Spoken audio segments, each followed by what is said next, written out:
Hello అండి. ఎలా ఉన్నారు? బాగున్నారా? Welcome to Lakshmi's kitchen. ఈరోజు మన కిచెన్‌లో కలాకండ్ రెసిపీ అండి. ఈ స్వీట్ రెసిపీ ఇంట్లోనే చాలా సింపుల్‌గా ఎలా ప్రిపేర్ చేయాలో మీతో షేర్ చేసుకోబోతున్నానండి. ఎక్కువ ఇంగ్రీడియెంట్స్ ఏమీ లేకుండా ఇంట్లోనే చాలా సింపుల్‌గా ప్రిపేర్ చేసే ఈ కలాకండ్ రెసిపీ ఎలా ప్రిపేర్ చేయాలో ఇప్పుడు చూసేద్దామండి. ఈ రెసిపీ కోసం ముందుగా స్టవ్ వెలిగించుకొని అడుగు మందమున్న ఒక పాన్ పెట్టుకొని పాన్‌లోకి ఇక్కడ నేను 1/2 లీటర్ పాలు తీసుకున్నానండి. ఇవి ఫుల్ క్రీమ్ మిల్క్ పాలండి. పాలు పోసేసుకున్నాక హై ఫ్లేమ్ మీద పాలు కలుపుతూ మరిగించాలండి. పొంగొచ్చాక పాల మీద మీగడ కట్టేస్తుంది కదా! మీగడ కూడా తీసుకొని అందులో వేసేస్తూ గరిటె తీసుకొని గరిటెతో తిప్పుతూ ఇలా మీగడంతా పాలల్లోకి వేసుకుంటూ పాలనేది బాగా మరగాలండి. ఈ పాలు సగం అవ్వాలండి. సగం అయ్యేదాకా మరుగుతూ ఉండాలి.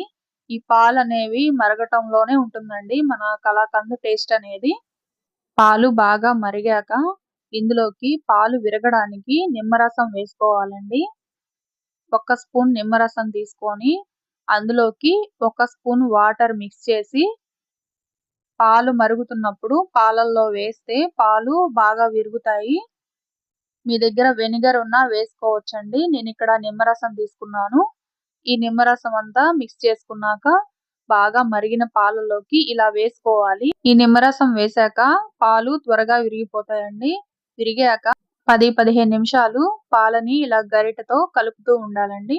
ఇలా కలుపుతుంటే పాల మిశ్రమం బాగా దగ్గర పడుతుంది. ఇలా దగ్గర పడేదాకా కలుపుతూ ఉండాలి. ఇలా కలుపుతూ ఉంటే 2, 3 నిమిషాల్లో కొంచెం గట్టిపడ్డాక ఈ మిశ్రమంలో మనం పంచదార వేసుకోవాలి. ఇక్కడ నేను 50 గ్రాములు పంచదార తీసుకున్నానండి. ఈ 50 గ్రాముల పంచదార 1/2 లీటర్ పాలకి కరెక్ట్‌గా సరిపోతుంది. ఈ పంచదార అంతా కరిగే విధంగా మంటని మీడియం ఫ్లేమ్‌లో పెట్టుకొని ఇలా కలుపుతూనే ఉండాలండి. పంచదార వేశాక 2, 3 నిమిషాలు ఇలా కలుపుతూ ఉండాలి. అర స్పూను యాలకుల పొడి వేసుకొని ఒకసారి కలుపుకున్నాక అర స్పూన్ నెయ్యి వేసుకోవాలి. నెయ్యి వేసుకున్నాక 2, 3 నిమిషాలు బాగా కలపాలండి. మీడియం ఫ్లేమ్‌లో పెట్టేసి 2, 3 నిమిషాలు ఈ కలాకండ్‌ని బాగా కలపాలి. కలిపాక ఇప్పుడు ఒక గిన్నె తీసుకొని గిన్నెలోకి కొద్దిగా నెయ్యి అప్లై చేశాను. ఈ గిన్నెకి నెయ్యి అప్లై చేశాను. మీరు ఇందులోకే బటర్ పేపర్ గూడా వేసుకోవచ్చండి. బటర్ పేపర్ వేసుకుంటే ఇందులో కలాకండ్ అనేది తీసేటప్పుడు ఈజీగా ఊడొచ్చేస్తుంది.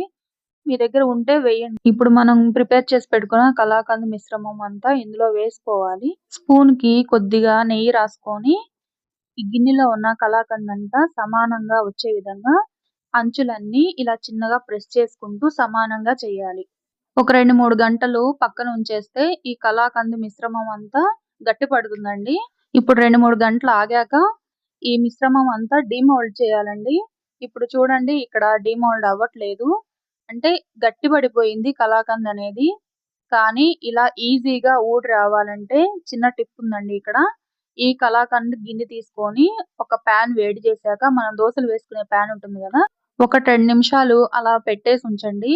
ఈ అడుగునున్న నెయ్యంతా మెల్ట్ అయ్యి కలాకండ్ అనేది ఈజీగా ఊడొచ్చేస్తుందండి. ఇప్పుడు ఇక్కడ వీడియోలో చూయించే విధంగా ఇలా నేనిలా చేశాను. చేశాక ఇలా ఊడొచ్చేసింది. ఇప్పుడు ఈ కలాకండ్‌ని కట్ చేసుకొని సర్వ్ చేసేసుకోవడమేనండి. టేస్టీగా ఉండే కలాకండ్ రెడీ అండి. చాలా సింపుల్‌గా రెడీ చేసే కలాకండ్ చాలా టేస్టీ అండి.